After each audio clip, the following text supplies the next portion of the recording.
and welcome to Ask an Author. Today I am so lucky because I have Robert Henderson with me. Welcome, Robert. Hello. Good to see Hello. you.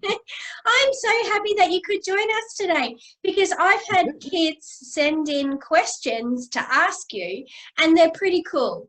So Sounds right, do actually. you think you're brave enough to answer some questions that the kids have sent in? Okay. All right. Alrighty. Okay, so here we go. So Lucy wants to know, when you were a kid, did you read very much? Well, when I was a kid, I loved books, and I loved reading. And I was always very good at reading and writing because all my other siblings had gone off to school, and Mum taught me how to read and write. So I was sort of very much into books before school. But I also have problems with focus and paying attention. So I always wanted to read more books than I actually did. So, I got lots of books and wanted to read them, but my focus was a bit hard. Oh, wow. So were there tips that you could do to kind of overcome that, or you just did what you could and did it in little bits? Well, I suppose it's like now is to not worry about it too much. It's that like right now I don't know how many books I have right now, 600 or 700 books in my library down there, I think, but I've read fewer than half of them, but I still get something out of having them around me as well. And I need to go, you know what? I'm the kind of reader that I am, and I need to work at my own pace and know that it's not my job to read all of those books. You know what I mean? Yeah. Yeah. Does that make That's sense? awesome. That's so true because, I've got so many books that are on my to-read list, but it still just feels good to have them sitting there waiting. Right. And you don't need to stress about it. It's a long life full of opportunities to read. So Absolutely, absolutely. And Grace wants to know, where do you get your ideas from for your stories? well, ideas. Where do I get my ideas from? I get them from ideas, which is a kind of an obvious thing to say. Sorry, I did have some. I need notes, so I'm just looking at my notes. Okay, so I mostly think of ideas that appeal to me rather than stories. So I have lots and lots and lots of ideas about what a book could be like as in the physical book could be like, or I try to look at normal, simple things that we do every day and sort of turn them upside down and sideways and see if I can learn anything about it. And I like to share that. So things that seem really obvious and we do every day and we think nothing of it. And so essentially I like to make I like to make complicated ideas simple, but I also like to make simple ideas complicated, if that makes sense. I love that. Yes. Yes. And also sometimes just in a bit of fun, things I'll notice little experiences. Like once I was in Sydney and a pigeon just hopped onto the train, didn't fly or anything, just sat there until we took Circular Quay and then just hopped back off again. And I wondered what, where was it a tourist pigeon? Was it going to get some chips at Circular Quay? I'm not really sure. So bad jokes or funny rhymes, those can sometimes open up a whole idea for me, Wow, that is awesome. And Josh wants to know, do you have a favorite sport that you like to play or watch? Well, I'm not a sport hater. I don't think that sport is dumb, but sport is not for me generally. When I watch the Olympics, when I have to sit with the family and watch watch the Olympics, all of the flippy things are the things that I like: gymnastics, high diving, anything that makes me go whoa. And there's a game is it a Malaysian game maybe, I'm not sure, called Sepak Takraw, which I've watched a couple of times, which is like volleyball but with your feet. And so when people spike the ball, they kind of do a bicycle kick and kick it over the net sort of thing.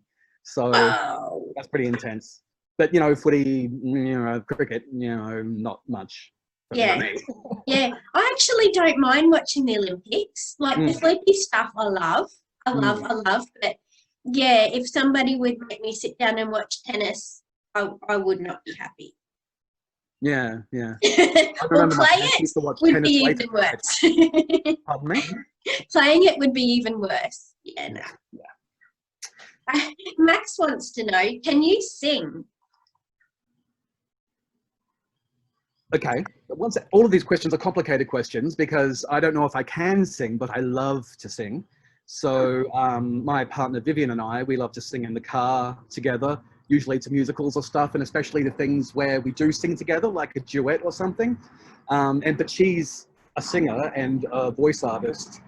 I am not those things, but it's all the bits in the songs, especially in those musical songs, when there's two people singing and you kind of make one sound with your singing, you know, and it's really, I love to sing, but I'm not necessarily fantastic at it. We might need to change that question to do you love to sing, because I do everybody can sing, can't they?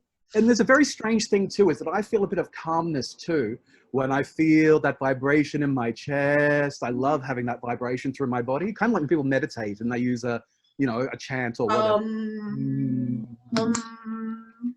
Lovely feeling. Yes, yes. And Maddie wants to know, are you scared of anything? Yes. Lots of things? People thinking I'm dumb and spiders. Oh. Any particular order? I mean, there's lots of other things. I mean, I have a thing called anxiety. So that means that sort of there's lots of things that don't really make a lot of sense to be scaring me, kind of do scare me a little bit. But that's not, not things like spiders or heights or anything like that, but just, worries.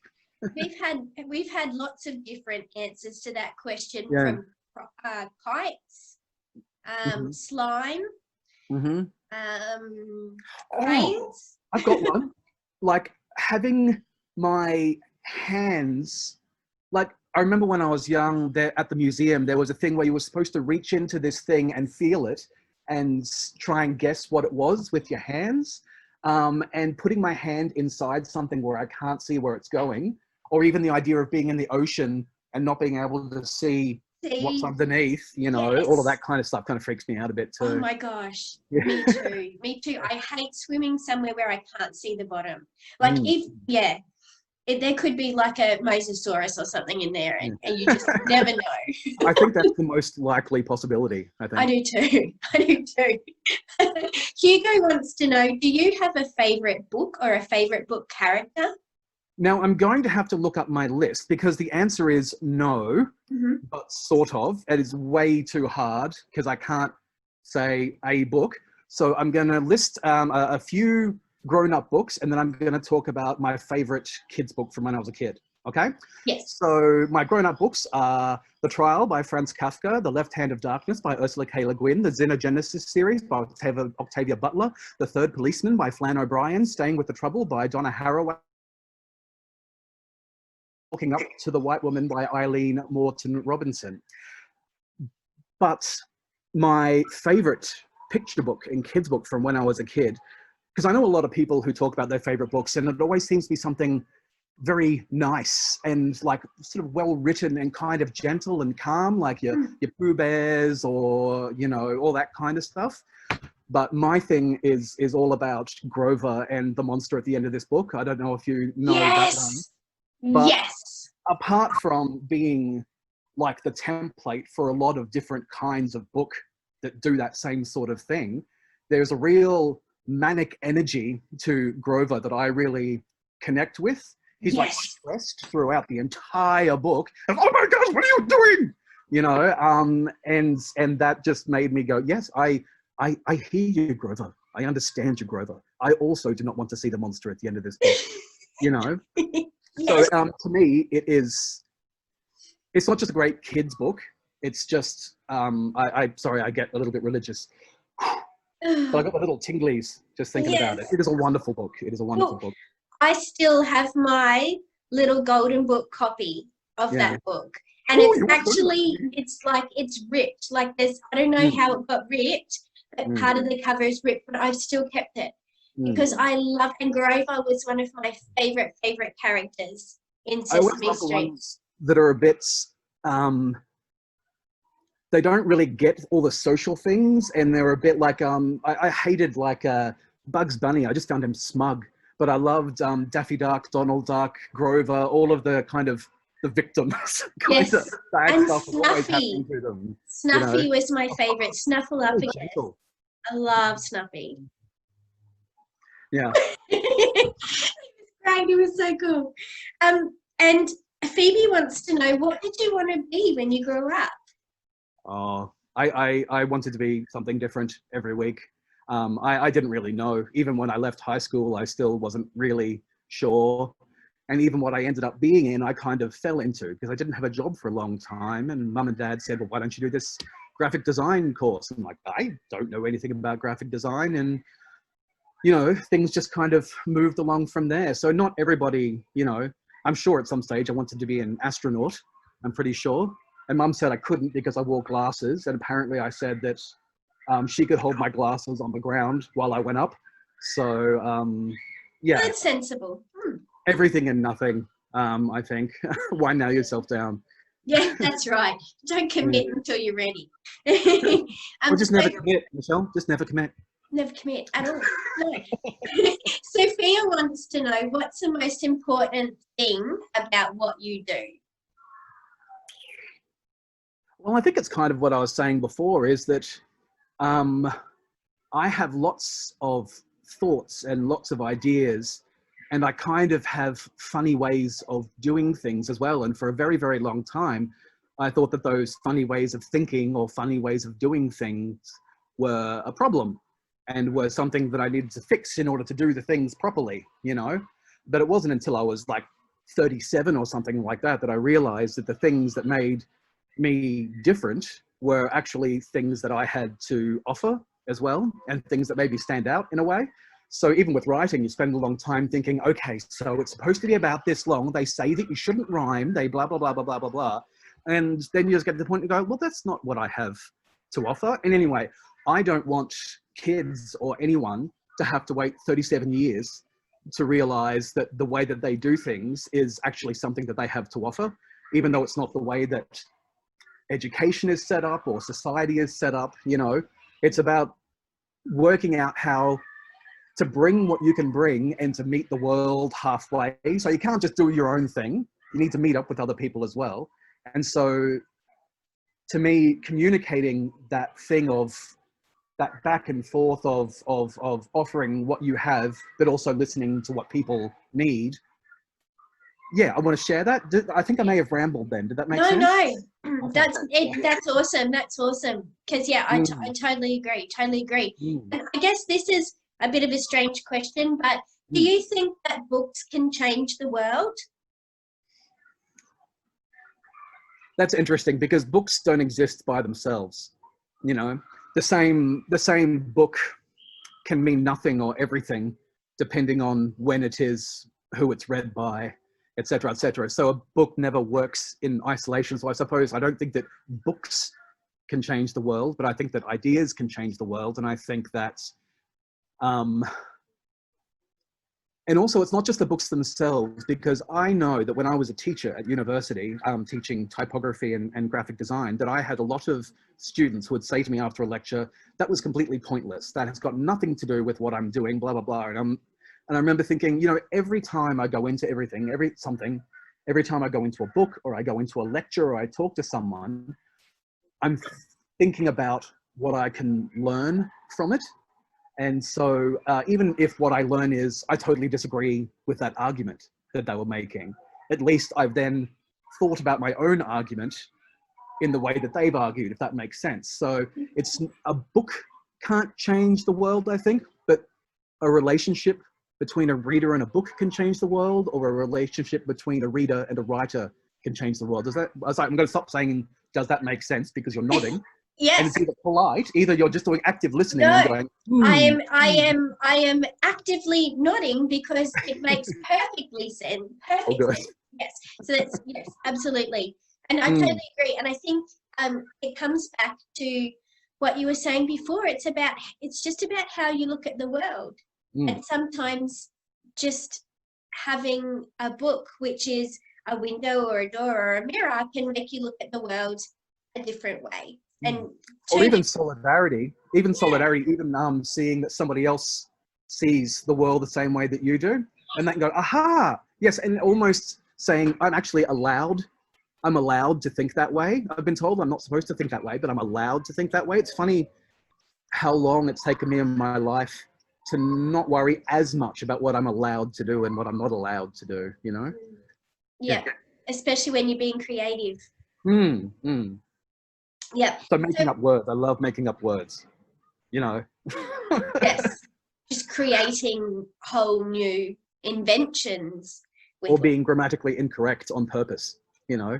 You're a bit of a rebel like that, aren't you? Really? You got to know the rules so that you can break them. I think that's what they keep on telling me. Except that rule. That's the rule. That's kind of more the guideline, really, isn't it, than a rule? So we will have lots of kids watching today. I guess, like you were saying about that solidarity, who are really connecting with you at the moment because they feel that anxiety, or they can't have something that goes for a long period of time because their attention can only stay on something for quite a short period of time. But for those kids who are watching, who are also connecting with you because they love words and they love knowing the rules so that you can break the rules, what advice would you give to those kids about growing up to be an author like you have? Well, my authordom is very new and happened quite old. See all this? The wrinkles, kiddies, like wrinkles. Yes. Very shiny. So I have 3 words, really, and then a lot of rambling and explanation, which is wield your weird. So don't spend a whole bunch of time trying to work out how to do it like it's done, but see how you stand out and try to take less than 35 years to do it. And that can mean also really appreciating and respecting other people who write, but realizing you don't have to do the work of the people that you respect. So there's people like, I don't know if you've read Nop recently, you know, I love Caroline, but she and Sean Tan and a few other people, they create these sort of beautiful, bittersweet stories of subtle feeling and poetry sort of thing, which I love to read and I'm very touched by, but that's not what I have to offer, I'm afraid. Yep. I have something else completely different to offer. And I think that people have reacted to my first book in a way that says, well, that's a little bit different. And I didn't know that when I gave it to people to have a look. I didn't know that it was different. It just seemed, it said what I was trying to say, you know what I mean? In a way that I found interesting. So, yeah. So wield your weird was the motto there.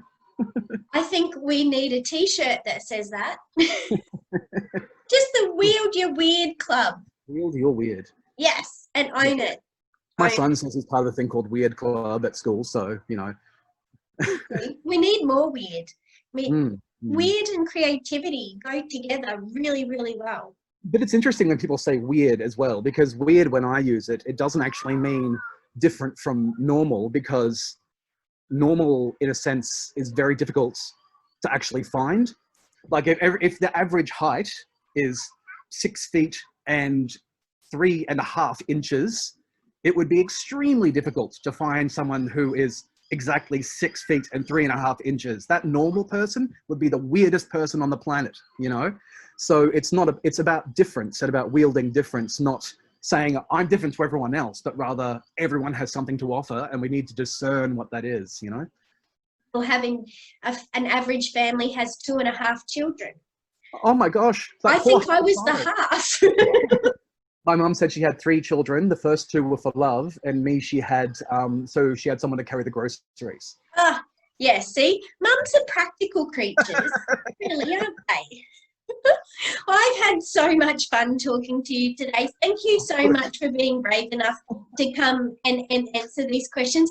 Now, listen, if we've got kids watching who are thinking, you know what, I might actually like to ask you some more questions, or maybe a bit more privately talk to you about some things that they're going through, is there a way that they can get in touch with you? Well, I don't know. I mean, I've wanted to get in contact with kids a bit more. I've wanted to do schools and libraries and all that kind of stuff. But, you know, my life has gotten in the way a lot. And also a certain global pandemic has made things a little bit difficult as well. But I'm hoping, I mean, I'm happy to receive sort of emails from anyone. And I'm trying to create some of my own materials as well, because there are about 6 billion different exercises that help me to be creative and help me, are just fun games to do and help me to see the world differently. So I'm hoping to have my website up within the next 2-3 years. Fingers crossed. Fingers crossed. Well, what I might do is if kids would like to put a comment on this video, I can keep an eye on that, and then I can pass you through any questions. So if you would like to ask, if you'd like to ask Robert a question, make sure you pop it in the comments. Yeah, and sorry. That's so cool. That's so cool. And when your website does come up in 2025, I'll be able to put a link as well in the description, so kids which would have grown up by then, they can then get their children to contact you through the website. How about that? With a bit of luck, the website will be as chaotic as my mind. That's what I'm hoping. Yeah. I can't wait. I can't wait. It's going to be awesome. Thank you so much, Robert, for talking to me today. I've had so much fun, and I hope you've had fun too. Thank you. All right. We'll see you next time on Ask an Author. Bye. Bye.